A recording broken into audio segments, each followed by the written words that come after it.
New Orleans, the Crescent City, celebrates its tricentennial this year. And it was also the perfect setting for the 7th annual Convenience Store News Foodservice Summit, held in partnership with Tyson Convenience. As the city celebrated the people and stories that have made New Orleans the one-of-a-kind city that it is, the Foodservice Summit provided a unique learning experience unlike any other for a dozen convenience store food service leaders. This year's summit focused on the role of food in a community.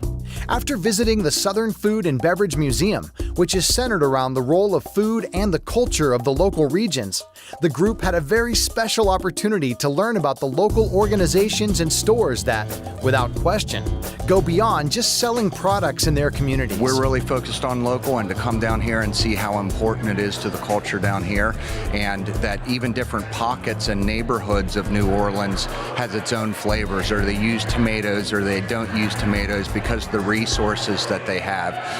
It's very obvious the importance of local within this market. In addition to lively, interactive roundtable discussions, attendees were inspired by poignant stories of local retailers who are working every day serving communities like the Lower Ninth Ward, which was devastated by Hurricane Katrina 13 years ago. I think one thing is the importance of us being a partner in the community and understanding how, as a convenience operation, that we can be a better partner in the community by being that destination for food for our consumers and doing things that help benefit the community as a whole. Propeller is a local nonprofit here in New Orleans. We are a socially minded business incubator, and we seek to support social entrepreneurs that are tackling some of the city's most pressing issues. As I told you, we've been here 5 years. We didn't want to introduce these fruits and vegetables because from business point of view, it's very difficult. So when we got this opportunity, we tried it and it became a success.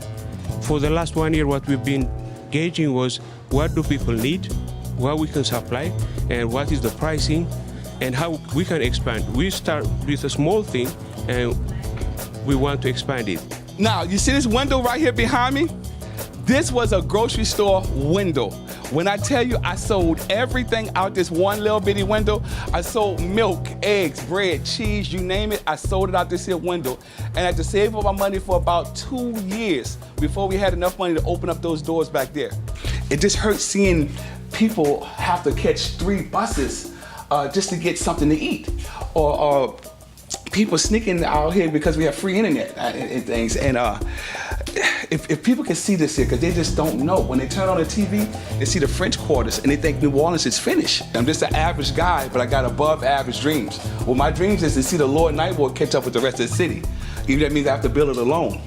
The event wrapped up at the Gold Ring Center for Culinary Medicine and Liberty's Kitchen, 2 organizations utilizing food for good. To close things out, the group had a discussion with former Whole Foods Market co-CEO Walter Robb, who addressed many timely topics, including his take on Amazon's Whole Foods acquisition. You know, my greatest learning as a leader is the power and the magic of each and every team member. And it's not just the thinking you all do, but these folks are on the front line helping people, serving people that represent your brand, represent your company, and building your culture in a way that's a powerful thing.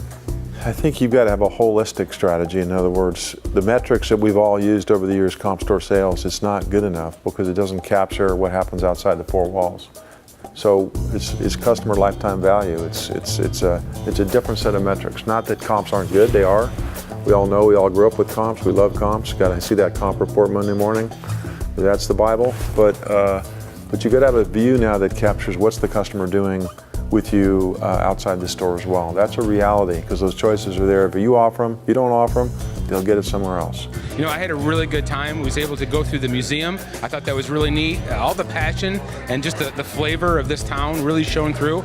The conversation that we had in the roundtable I think was very good. Yeah, it really kind of made me think about how we can start to take things into more of a local kind of thinking and really try to drive that to our guests and show them that, you know, we are really bringing in I love the 100-mile radius. I thought that was something that was really impactful, and I'd like to implement some of those things back at Sheetz.